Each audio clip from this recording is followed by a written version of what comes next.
Welcome back to the channel. Today we've got a little bit of POV driving action and we are on the way to grab the motorcycle, so we should have POV action from both the Hellcat and the Honda CBR 600RR. So that is what we're riding. It's a 2005.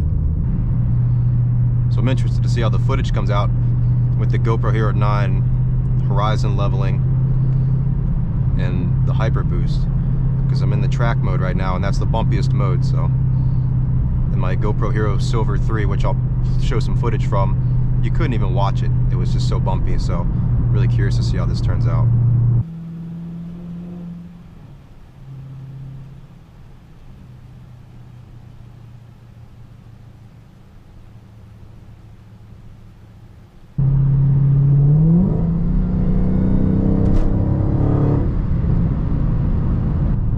Track mode also offers the stiffest suspension setup, so for anything involving cornering and turns, it's what you're going to want to drive in.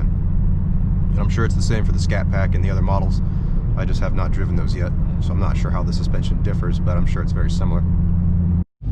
Alright, I'm going to suction the GoPro to the hood of the Hellcat and see what happens. Let's hope it doesn't fall off.